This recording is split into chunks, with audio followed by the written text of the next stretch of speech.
You're listening to the Modern Saxophonist Podcast.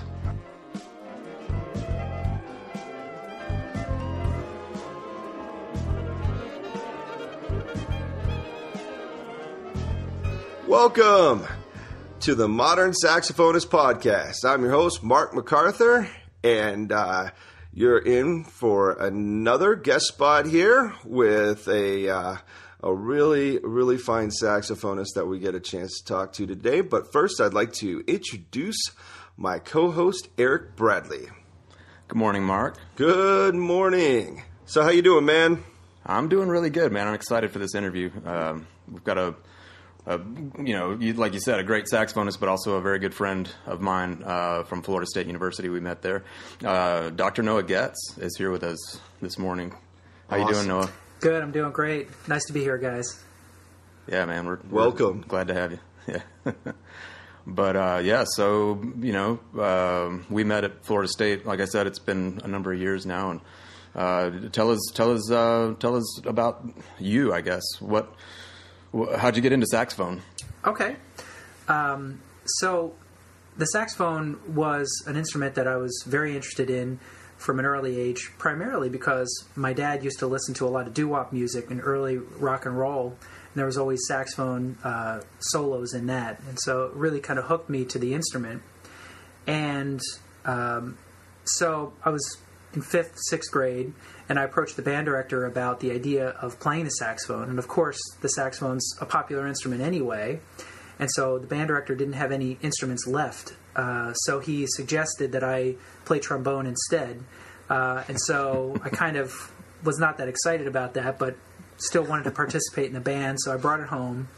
And it turns out that my father had found a used tenor at a sale.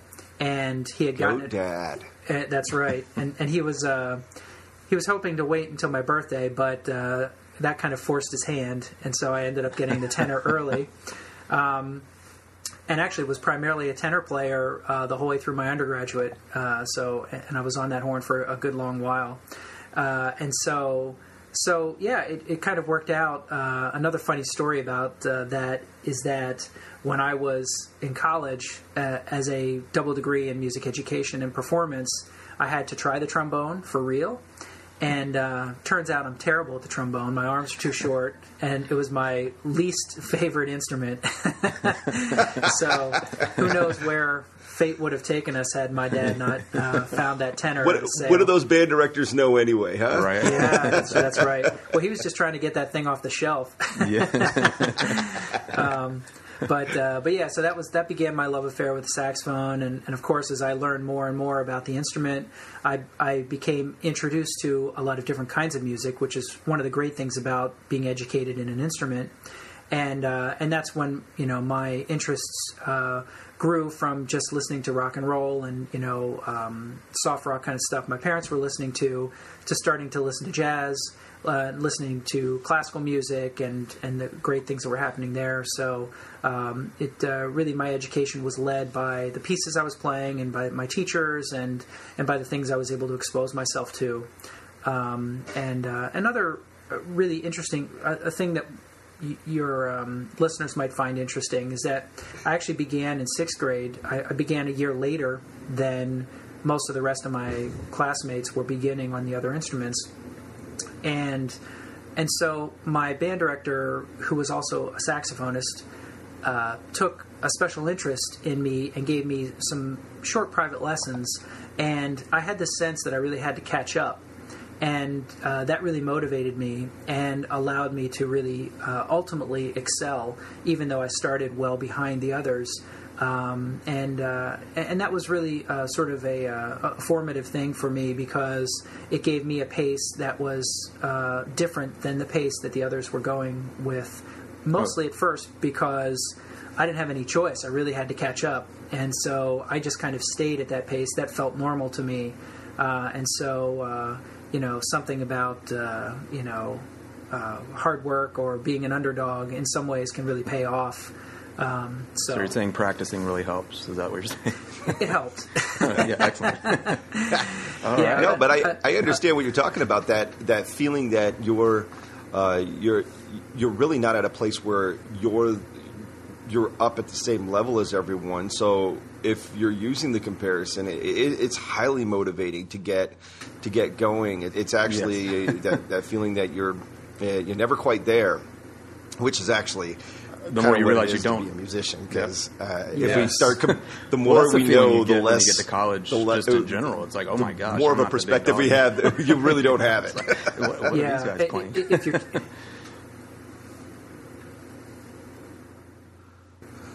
Yeah. If you're honest with yourself as a musician, there's a lot more to do. And, of course, if we're thinking in jazz terms, one of our greats, John Coltrane, was always extremely humble, always felt like there was more to learn. And, who wouldn't want to sound like Coltrane? That's what I tell my students. So I think that was highly motivating to me. And if we sort of move down the chronological line a bit, when I was auditioning for the local district band in central Pennsylvania where I grew up in 8th grade, I realized that I was going to be competing against a lot of 11th and 12th graders, and I was really excited about the opportunity. Me and one or two others in 8th grade were auditioning at that time. And so what I did was I made myself a poster over top of my door that said practice, and had all of these inspirational quotes on it. And ultimately, during that time, I was practicing about 2 hours a day as an 8th grader, and I was able to audition and successfully get into the district band on second chair. And that was something that really sort of, at that point in time, I knew I loved doing this. I really wanted to do it very seriously.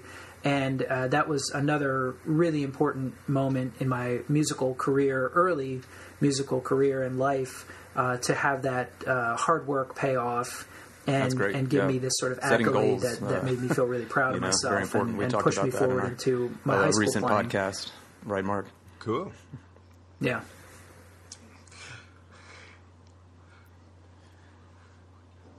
Yeah, exactly. Yeah.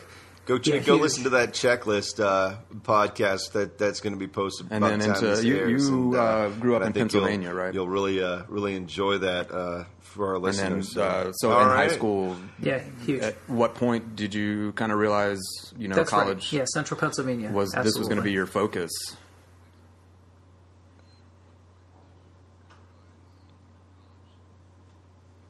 Yeah.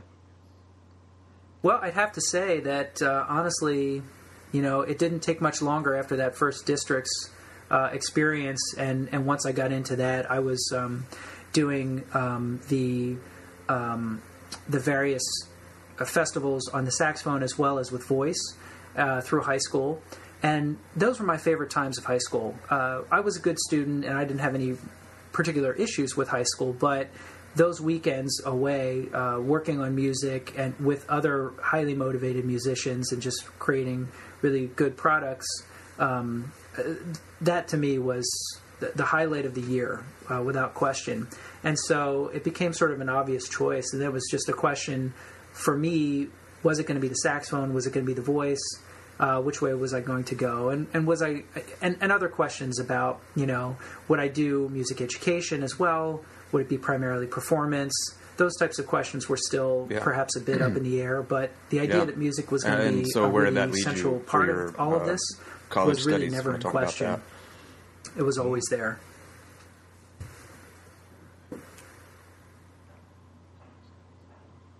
Sure. Well, I was fortunate in that my senior year I was able to study with David Bilger, who was a fantastic teacher. At that point in time, he was no longer teaching at the collegiate level. He had primarily focused on his private studio teaching and his playing tennis in the morning, which is very important for him. So he had sort of carved out this life for himself, him and his wife, in Reading, Pennsylvania, close to where I lived.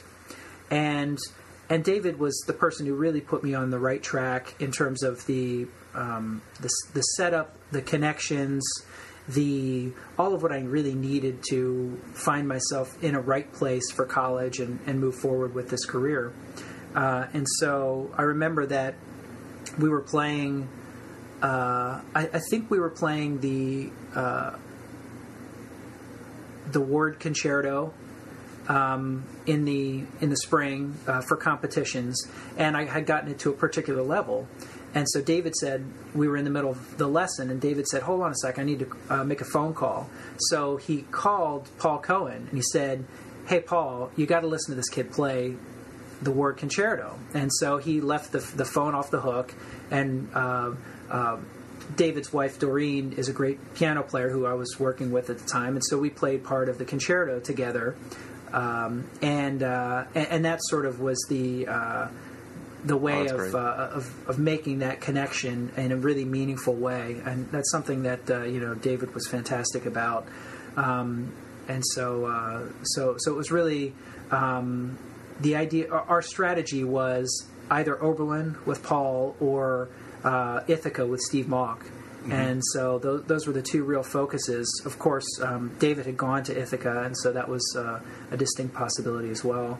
And so he was a great advocate towards getting me to that next level and making that happen in a really active way. And then I got out to Oberlin. We were the first classical saxophone program, or first year of classical saxophone with Paul out there. So there was a little bit of scholarship available to me, which was very helpful. And also, we really felt a sense of camaraderie because we were the first. And so we also had to take an active role in creating things like, creating an actual Oberlin saxophone quartet. They hadn't had one before. The administration wasn't really focused on the need for something like that. We had to engage in the idea that it was important to have a master class and speak to the administration about that. And so in some ways, our voice, and Oberlin is a fantastic place for that, that sort of activism through speaking to the administration. So that was an ideal of the place anyway. But we got a firsthand look at how to build something and how to actively engage with the administration to make something that is going to really function the way it should function. And that was a really fantastic opportunity and place to be. Really felt like we were all in the struggle in a way to build this thing. That makes it so much more real when you're a part of that groundbreaking. This is fresh, and it's funny how we think of maybe some of our just a few universities that maybe in the 50s had some saxophone being taught at it, and that just gradually increased. But a lot of times we don't hear a lot of the stories about each individual university and how the saxophone has developed or been broken into to where the saxophone is a supported and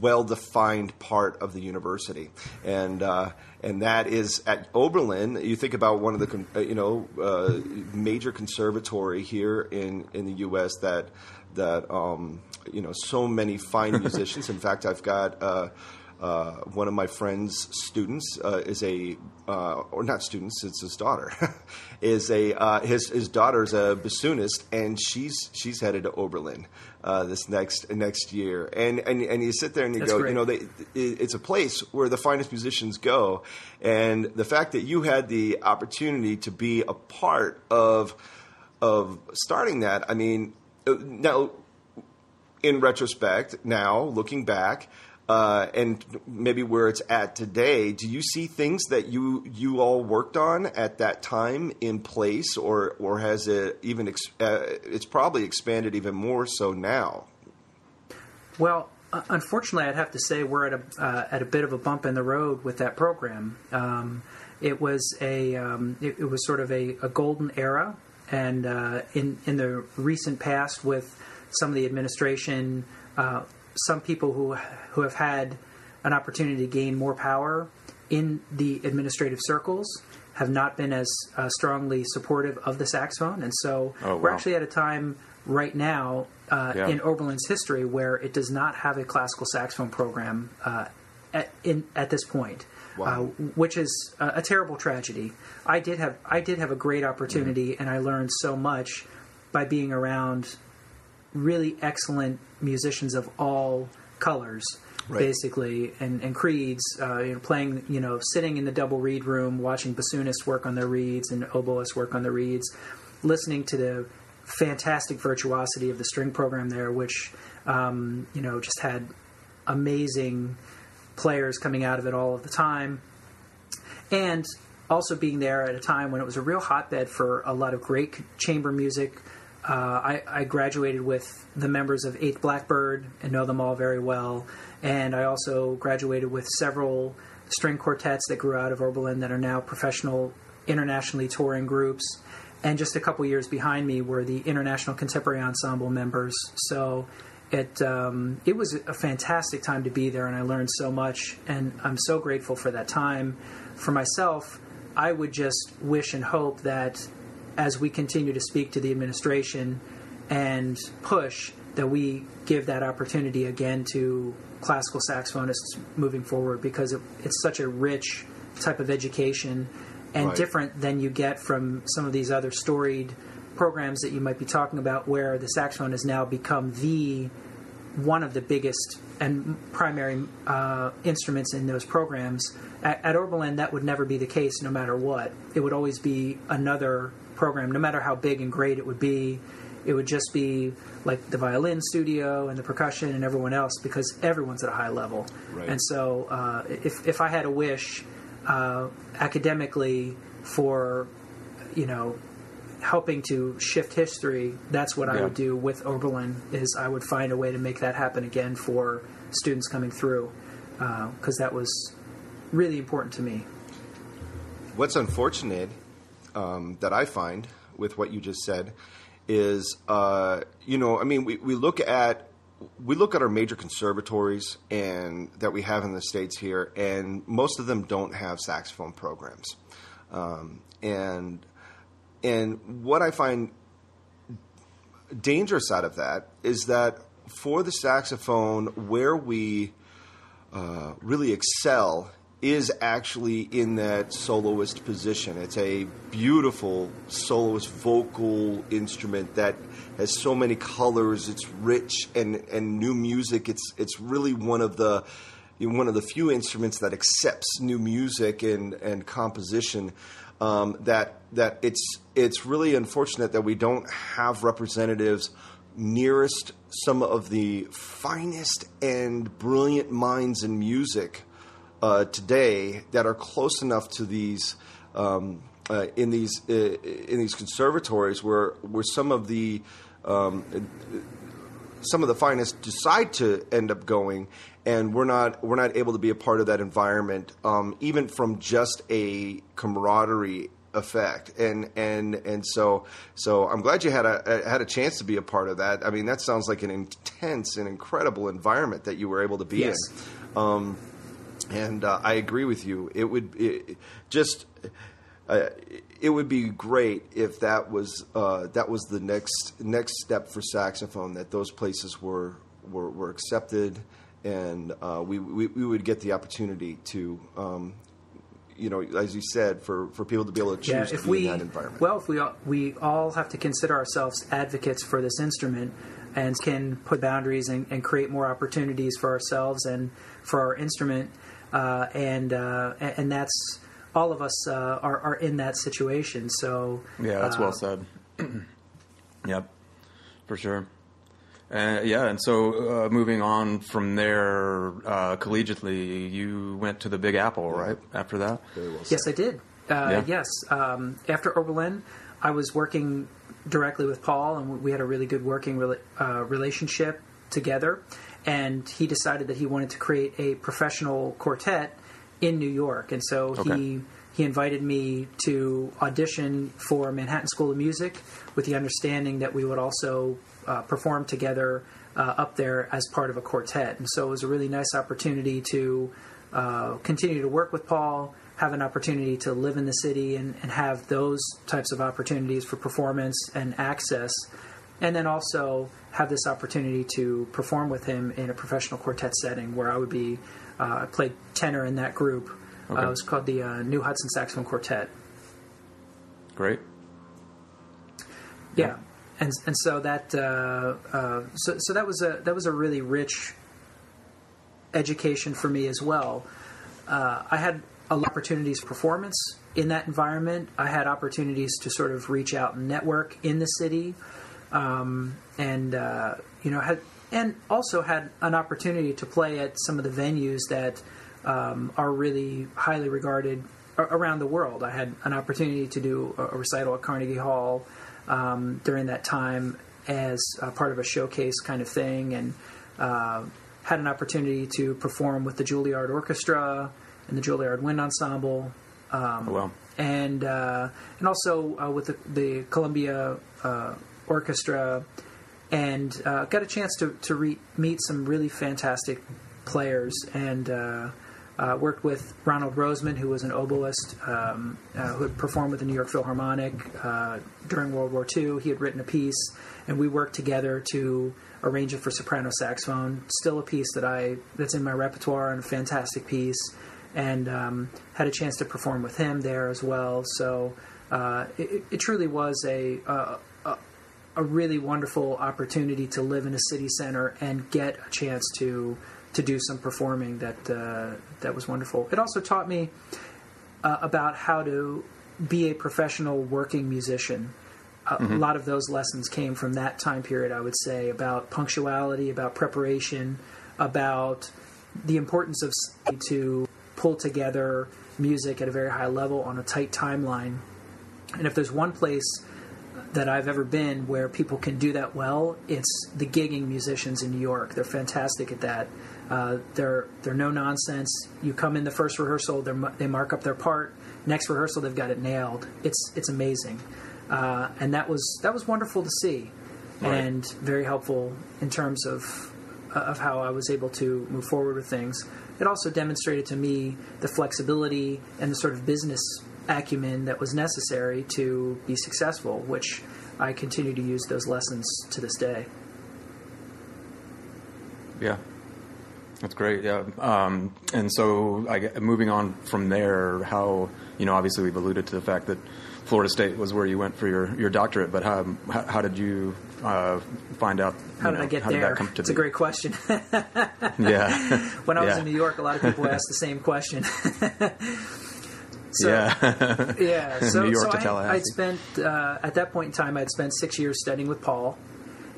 He was the only collegiate teacher I'd ever worked with.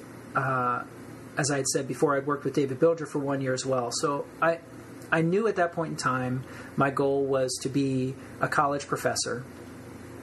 And I felt that as such, it was very important for me to learn some other things that I hadn't experienced.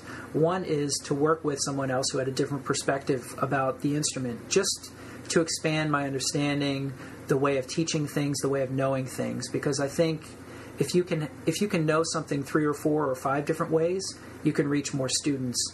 And that to me was an important thing from an educational integrity perspective. So I really felt that was important to me in my education.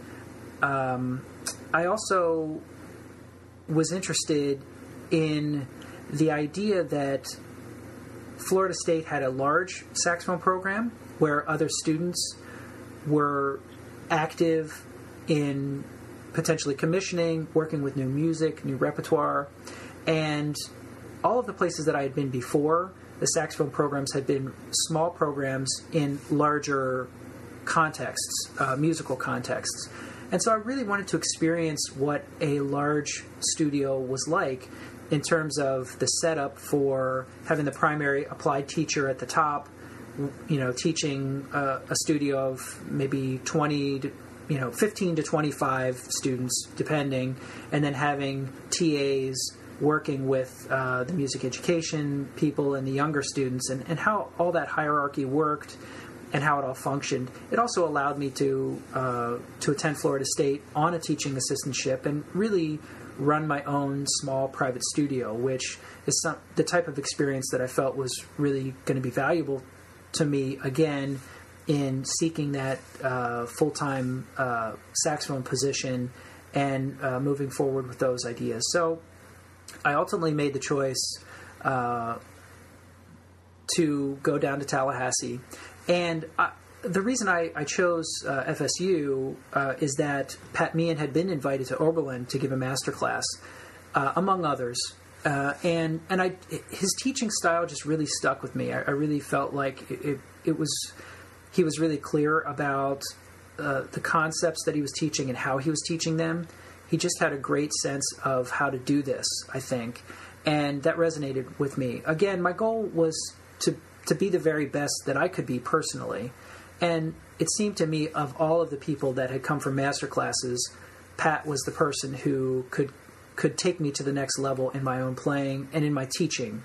So I decided to pack up and head down to Tallahassee. I had, at Paul's suggestion, I had written an article in the Saxophone Symposium while a master's student on the Karg-Ehlert etudes, where I took each etude and gave some information about how you should study each, what the tempo indications suggested, and just what the meaning of each of those etudes was.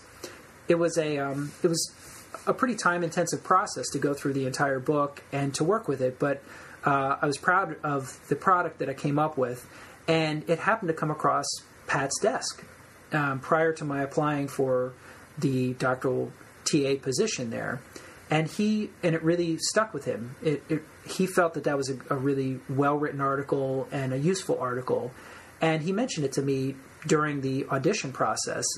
He was impressed with it, and it was one of the reasons why he was excited to bring me down there for the doctoral program.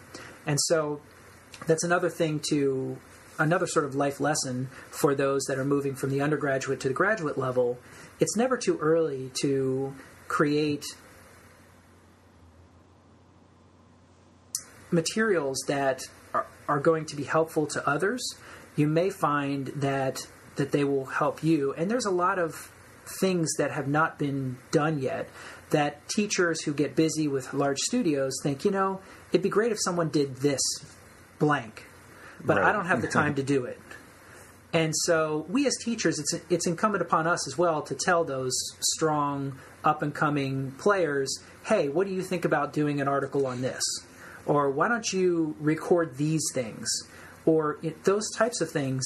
There's a whole host of things that could be done by graduate-level players that would really benefit, high school and early college players, and potentially give themselves an edge as they look towards doctoral programs. Sure. And that's something that Paul, I really am grateful to Paul for having suggested that I do that and have an eye towards that kind of thinking.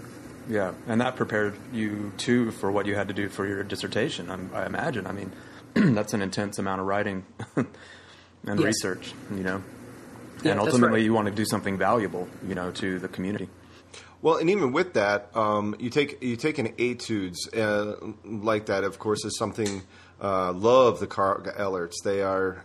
They're so colorful and unique, and they and at times comical without how the approach of a lot sure. of the different styles that are represented in there, and absolutely love giving them to my students. So I'd love to read that article and pass that along, and because I think those are when we do these types of things.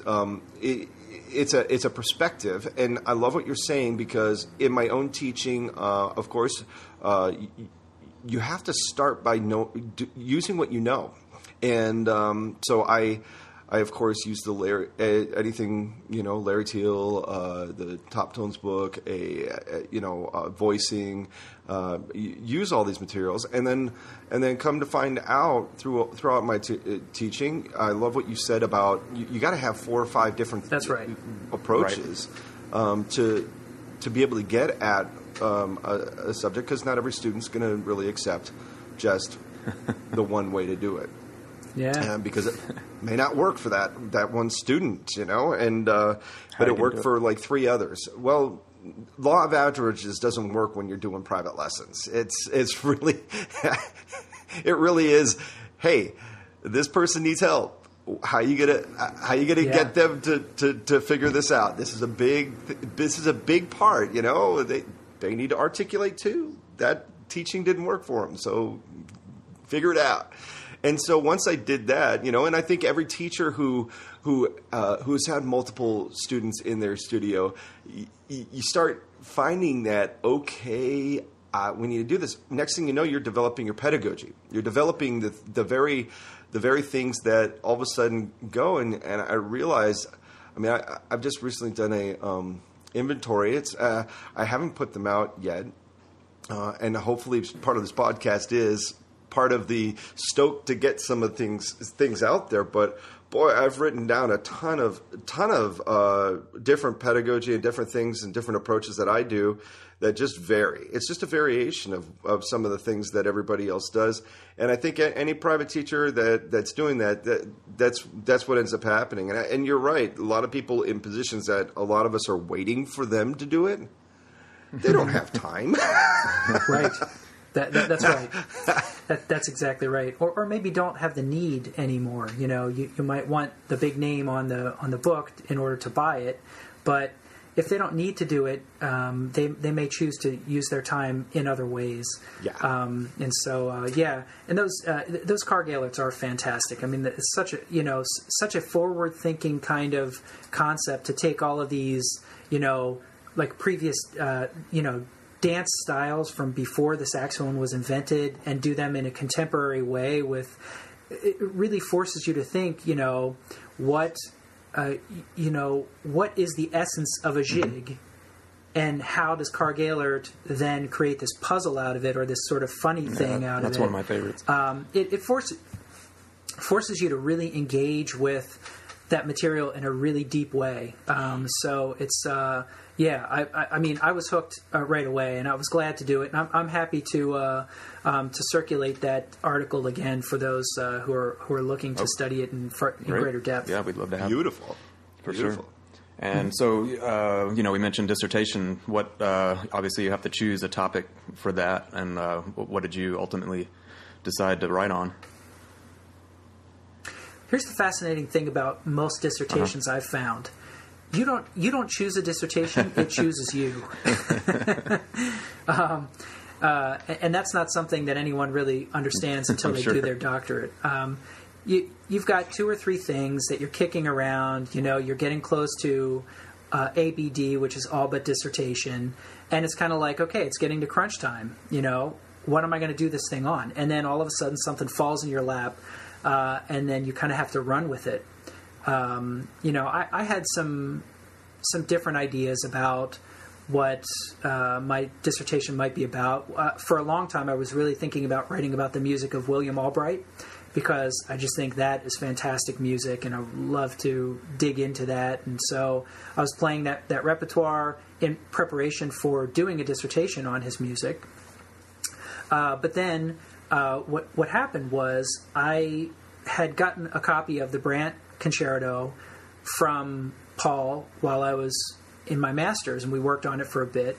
And then it was just a piece that just kept coming up for me. I just loved the concerto. It was wonderful. And so, and I had known the sort of backstory that Henry Brant was this sort of old, grumpy old composer who didn't want saxophonists to play the piece, and so on and so forth. I heard all these stories from saxophonists, and so I thought, well, you know what? I'm going to reach out to this guy and see what's going on here, because I love this piece and it should be available. And so what I did was I contacted him and I sent him some musical excerpts. I recorded myself and I sent that out. And he responded very favorably. He thought, it was wonderful. I kind of recorded myself playing, I'm not sure. I don't remember what at first. But then he wrote back pretty much immediately. And he said, can you demonstrate your playing of these various effects? Can you demonstrate your playing in the altissimo register? Can you demonstrate your slap tongue? And some of the things that were necessary for the piece. I sent that back to him. And then, again, he responded like a third time and said, here's the cadenza, learn it and record it, and send it back to me. So I did that. at this point, I thought, man, there's a lot of steps to this process. Making you jump through hoops, right? And so, yeah, exactly. I mean, making me jump through hoops. And so I recorded that, and he must have called me on the day that he received my recording. And he said, will you fly out to Santa Barbara and take lessons with me on this concerto? And so I said, of course. And that became the subject of my dissertation. Great. And so Henry Brant's idea about this was, Sigurd Rascher played it wonderfully, recorded it last in the early 50s, and then they had created a wind ensemble version for it. So, Rascher was a very active player, and it was time for him to move on to other concerti that had been written for him. And so it kind of fell a little bit by the wayside after he performed it a good number of times, actually. And then the problem was that it was so specifically tailored to Sigurd Rascher's abilities at that time that no one else really had developed the extreme altissimo, the slap tongue, the flutter tongue, all of these extended techniques that Brant had put in the concerto. And so any saxophonist who approached him after that point wanted to alter the piece to their abilities rather than, fully embracing the skills that were required to play that individual piece. Of course, at that point in time, everyone had very specific and different ideas about, whether the saxophone should even be doing these things. And so there was some of that baggage as well. And so anyway, Brant basically got sick of being asked to change his concerto, so he pulled it and said, I'm not going to let anyone else play this if they're going to play it, not using the double B flat and the slap tongue and all of the things, because I wrote the piece that way. I only want it to be out there like that. He was also somewhat frustrated with how the orchestra performed, Cincinnati performed with the recording. He just kind of felt like the orchestra players didn't have the respect for the saxophone that they should have, and so they played it moderately well but didn't really sink their teeth into it, and he didn't feel like he got a good recording out of that, at least from the orchestra's perspective. He felt like Rascher played it consistently extremely well. So what he was looking for is someone who would embrace those skill sets and play the concerto in the way that Brant really heard it. And so when he heard me play these various things and, sort of derived from the Rascher School of Playing through Pat Meighan, he was excited that a new generation had finally sort of caught up that he knew of and that could play it that way. And so our whole goal from Brant's perspective was to do these lessons, to do the dissertation, and then to record the piece in a way that the orchestra sounds the way he wanted it to sound, the saxophonist sounds the way he wanted it to sound, so that saxophonists of future generations would be able to listen to this recording, read the dissertation, read the interviews that I did with him, and know exactly what Brant was looking to do with that. And so I was able to do an initial recording as part of my dissertation project at FSU with one of the orchestras there. I've performed it a couple times since then, but one of my major goals and projects is to get a professional orchestra involved in doing that actual recording that Henry Brant wanted me to do a number of years ago. And I've been actively working towards that. I've got interest from labels, and but that is one of the major projects that's still on my plate, and I want very badly to fulfill that mission or that goal and that sort of honor that Henry Brant was able to pass along to me. So that's very much on my sort of saxophone bucket list in the near future. Crossing my fingers that I get there. Talk about the style of the piece, because I think it's unique in our repertoire. Please. Yes, I would say so too. So the Brant is a piece that was written during Henry Brant's, what he considered his Americana and satire period. It actually was not a period that made him famous. He became famous for his avant-garde writing in the 1950s that used a lot of what was considered split choir, which means that you put different ensembles in different parts of the hall, and they play at odds with each other or in in concert with each other, depending on how the piece is arranged. That became Brant's thing in this country, and it's actually a piece that he wrote ultimately got him a Pulitzer Prize, like that split choir kind of writing. So the Americana and satire period was the time between the mid-1930s and about 1950. And Henry Brant had studied with Aaron Copland, and he was working with a group called the Young Composers Collective at that time in New York. This was a group of composers who were trying to create an identity for American classical music. And they decided to use Americana, or the sounds, the folk sounds from America, to create this style. Of course, we all know many famous works by Aaron Copland that succeeded in doing that. But there were a number of other musicians who were doing that right alongside Aaron Copland, and Henry Brant was one of them. And this concerto is an original reflection of that aesthetic and that idea in the early 1940s, at the same time that pieces like Appalachian Spring and Rodeo were being written by Aaron Copland. So it's an authentic Americana work in that same kind of style, from the same kind of brain trust that created these works from one of Henry Brant's early mentors in Aaron Copland. So it's a very special piece historically for us.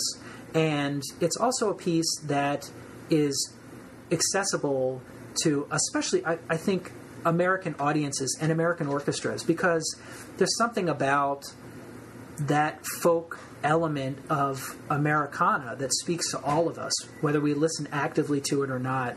There's no particular blues in this piece, but I think anyone who listens to an authentic blues in this country has the sense of camaraderie with that music. It's very much the same thing with this concerto. It just resonates for those of us who were born and raised in this country. And I think for that reason and so many others, it's an important piece. I think it's one that if we get the recording out there and get those materials out in the way that Henry Brant would have liked, I think for me it lives up there with the Ibert and the Glazunov in terms of importance and resonance and quality, early quality for these major concertos. Well, what I'm really enjoying listening to, I mean, first of all, it's so nice to hear how one you know, anybody who takes on a dissertation about a subject, and especially about a person or a work that they've written, there has to be an intimacy that you get. You really have to believe in the project, and boy, I can really hear that. And first of all, I really hope that there is very soon somebody is able to take you up on that offer, because I know that the perspective that we will get as a listener will be an invested perspective that a lot of times what composers to me have just said, we just need somebody to champion a piece. It doesn't need to be the best player in the entire world. It doesn't need to be the one with the biggest name. And they know that helps, but it doesn't. It just needs to be someone that champions it. And we look back to a figure like Sigurd Rascher, and the fact is that when you have someone, as you made mention, not many people accepted that those techniques were important. Not many people accepted that those types of skill sets were something to really achieve, and we just left that to, say, someone like Sigurd Rascher to try to accomplish. And as they were building up the repertoire, there was a gap, and nowadays, it's so funny listening to how you're explaining, Brant's his perspective on this, and how saxophonists has come and tried to change the piece. And and so many people, when you look at that and you go, well, is it really the piece? I mean, here he is. He's hearing all these things that the saxophone can do. It really is our job to be able to do those things and try to capture what the sound is the composer had, not change it so that I don't have to work at those skills because I don't want to invest that time. Okay, make that choice, but don't go at a composer and insult him for this beautiful work of art and and tell him, well, I can't do all those things, so I'll just take it down the octave. Isn't that okay? and I think your experience of being able to see that, because now it sounds to me like you've got you captured his interest with those recordings that you sent him, just to bring it back to life. And it sounds like it stirs something. I am thoroughly interested. I can't wait to get the recording and hear it. But two, I can't wait to. I do have to admit, this is not a piece that has been in my repertoire. With all that you're saying, I mean, and the fact that there's a wind ensemble version that exists. This is. I love this time period, of course, the Americana. I love this country. I love, all of that. That sound is such a, I don't think we're going to get that again because everything else is kind of a cliche to that time period. That's right, yeah. And so I don't think we really get to capture that authenticity of that real blissful Americana. Right. Well, and you think about that time period. You think we're kind of in or just leaving World War II, just out of the Depression. There is the sense of finally we're out of these hardships and we've come through intact as a country. I mean, and that kind of spirit is something that you can't return to and capture in its own unique way. It's one of the challenges that we have as saxophone players anyway. If you're working with music of an earlier time period than when the saxophone was created, you have to find ways of connecting to it.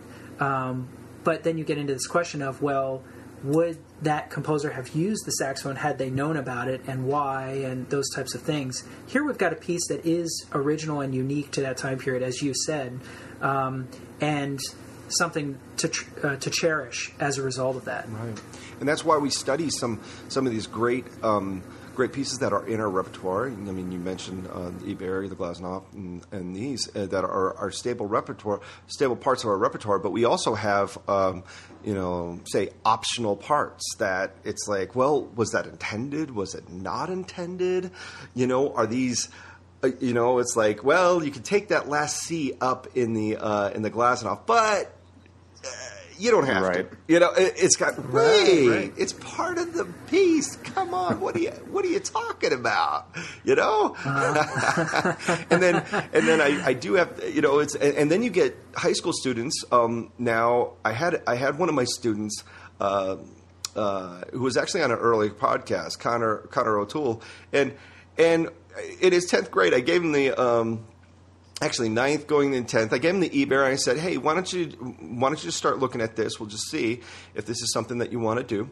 And oh my gosh, he came back 3 lessons later. We hadn't even touched it, and I said, "Okay, let's play the first page." And he went ahead and nailed the altissimo up to the A, and then the following page he went ahead and continued and did the altissimo all the way up to the F, and just looked at. And I looked at he was like, "What's the big deal?" And I had this look. I'm like, "Oh my gosh, I didn't even teach you that," and I realized that. It's really the expectation of what's hard and what's not in saxophone, and sometimes we put labels on things that we really shouldn't put labels on. And oh yes, and so for a piece like this, it's like, oh man, that's high. I don't know if I'll be able to get there. Flutter tongue. Who wants to flutter? And you put that in front of a young aspiring student who just doesn't care. He just tries to figure it out, and then next thing you know, he does, and you go, okay, well, maybe it's just the expectation of the literature, of what the composer dreams of and hears and wants to put out there, that captures that interest. And maybe in a lot of ways it's the teachers who sit back and limit and say, hey, oh no, you shouldn't be doing those things yet. You shouldn't. No. If you go there, then you're going to ruin some things before we. Oh, no. And you don't need those techniques anyway. Why would you want to play a multiphonic? Slap tongue, you're going to ruin your articulation. Yeah. I mean, seeing the head nods, but I've been recently getting some students or some people that have been saying this to some students I've had the pleasure of influencing, and I'm just sitting there going, you know what? YouTube exists. They know that people can do it. Once they know it, once the secret's out, once they know that the saxophone can do these things, these students are going to be limited by what you say. They're going to go for whatever they can do. They're going to figure it out. Yeah, that's fantastic, and I think that's really the next generation of these types of techniques, as you're saying, is going to a place where it's really commonplace, so much so that there's no perception of it being special or unique or uniquely hard, and that really is the next generation, and I think we even maybe saw some of that transition for some students. There were some at Florida State who were much younger who were doing some of those things because they got taught the right way the first time. That was kind of the first I was exposed to that. But, as we move through and we understand that it's possible and we're teaching, these various techniques earlier, it just becomes a non-thing. And that's a beautiful place to be with this, just as a natural extension of our instrument. And the writing is such that it demands that level of comfort, because there's no question that basically everyone who is writing for our instrument now is at least writing for the altissimo register. That's pretty much a guarantee once you get into repertoire. So we need to look at this as just, an everyday occurrence, not something special and fancy. So, but that's fantastic. Congratulations to you for your student that way and that kind of work. Yeah, I think I was just. I just didn't limit him, and it wasn't intentional. Actually, it was just once he did that, I went, "All right, try this, try this." Hey, by the way, this is easy. This is called circular breathing. Don't worry about it. You just breathe through your nose. It's okay. Go figure it out. Yeah, no, whatever. That's great. You got this thing. And the funny part is that any student that I have done that with, they haven't thought it as major projects or anything else, and I think that's really it is the next level, because it's that comfortability in our artistic expression the technique must be a result of a desire to be expressive in that way. It's not just the technique for technique's sake. There has to be an expression. There has to be something that we're willing our instrument to do, because it's something that we hear. And you made mention to John Coltrane and all his practicing. And if we think about somebody who explored the colors of the instrument, especially in some of his later years, and it wasn't that he practiced the techniques so that he could force his instrument to do the things that he was hearing in his head, and by doing so, we've got, thank God, a discography of such a wealth of discography of him doing those experiments, and I think of Ornette Coleman, same thing in the jazz realm,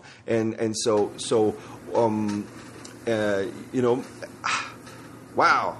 You know what? It just makes me realize. Yeah, that's right. You know what we need? We need more saxophonists to record. Period. Yeah. Classical saxophonists. We need more pieces recorded, and we just need a variety and more of them. And I hope that this concerto, I in the next year or next couple years, I really hope that this happens for you. Yes. From your lips to God's ears. Yes. Me too. That's right. I mean, having heard it, I definitely it's extremely worthwhile. I'm so glad that you took that on, and definitely, like Mark said, hopefully we can get somebody out there to make that happen, or so. And really that's not a somebody. That's a team. That's a lot of people. It's a big decision. That's a lot of moving parts to get an orchestra to commit to performing a professional orchestra doing a recording on that level. It does also take a label, and it does take some promotional things, because there has to be a result out of it, not just an aesthetic. And so with that, yeah. All right, you mentioned God, so here's the thing. That's right. Make it happen. Love it. Hey, with that, I think we're pretty much at a point where we need to put a pin in for this episode. And I just want to thank you, Noah, for coming on and sharing with us. This has been a fantastic conversation. And well, you do have a book, right, Noah? I do have a book. Yes, I do. Okay. So a little plug, I guess. One of the things I'll be talking about in my masterclass is a book that I've created of altissimo etudes called Stratosphere. And what I was doing is fulfilling what I felt was a hole in the pedagogy for the altissimo register, because we have a lot of educational things, overtone books. We have books with exercises and various things, but composers are really writing in a very sophisticated way in the altissimo register at this point in time. So my hope with these etudes was to bridge the gap between the sort of more rudimentary kind of exercise type things that we find in a lot of these method books and the actual repertoire. And so that's a book that I'll be demonstrating a bit in the masterclass segment, but also something that I'm hopeful people will check out to fill in that little gap. And in particular, because repertoire is not written to make people better at playing the saxophone for the most part. It's written because of the artistic vision. And so etudes are important to fill that gap, to say, okay, you need to work on this element of this, and so my entire piece is going to be about that thing. And so that was really my hope there. And I think the other thing that I might say is that in an artistic field, it's quite important to be, if you're choosing to do this and to move forward as a career in this, it's quite important to be consistent with your efforts and, consistently work towards improving your product, improving the way that you play, and the sort of integrity you bring to that. I think it's also quite important to understand and realize that the best thing that you can do is to create something that hasn't been there before. It's so easy to try to reproduce or recreate something that someone else has already kind of done or figured out. And that doesn't grow our world. What grows our world and our audience and the interest is, things that expand rather than retrace. And so I think as an exercise for those, that can look like a variety of things, but collaborations with composers, working in new and different exciting kinds of ensembles, perhaps with new media, getting an opportunity to record something that hasn't yet been out there and known to a lot of people, I think those types of activities are value added to our community and to the larger musical community. And as such, they're really doing a service for all of us to get the saxophone out there in a way that we all want to see, and will create more opportunities for all of us. And so I think that as an artist, that's part of our role, is to think creatively about how we can expand and build collectively. And Mark has a great quote on that one that you heard, "Step into the void," right, Mark? Yeah. Mm-hmm. And that's so true for what you're saying, for sure. Yes. That's great words. It's important. Well, you also have recording a couple of CDs too, right? Yes, that's correct. And so I've got 2 solo CDs. My first solo CD, well, both of them are on the Albany label. My first one is called Cross Currents. The idea and the goal with that was to examine repertoire that in some form or fashion brings together the streams of jazz and contemporary classical music. Some of those pieces are very obvious in that way on that album. Others are much more subtle. There's a really fantastic piece called Chasing the Train Out of Darmstadt by Scott Lindroth, which has straight ahead jazz tenor playing, transcribing lines from Coltrane mixed in with this sort of pointillistic contemporary music thing. So that's a very clear representation of jazz, where some of the other works have more of a suggestive quality to jazz, maybe a highly rhythmic piece or something like that. And so that's my first album. My second album is called Still Life. And my goal with Still Life was to take a lot of this repertoire that I thought was valuable repertoire that I had worked with composers in commissioning over time, or maybe had gotten to know about, but had never been recorded. And each of these pieces has their own distinct sonic space. And so I worked with the sound engineer on this recording, and we created a unique sonic environment for each of these individual pieces based upon sort of the grandness of the piece or the intimacy of the piece. And so just like a still life has all of the different individual fruit on the table or whatever, this album has all of these little sonic vignettes from composers that I've known, that I've worked with, and have worked through. So those are the 2 CDs that I have out. I also have a couple projects that I'm quite excited about coming up in the near future. I'll be recording some works on some composer CDs that will be coming out in the next year or so, and continuing to commission, collaborate with a variety of different ensembles.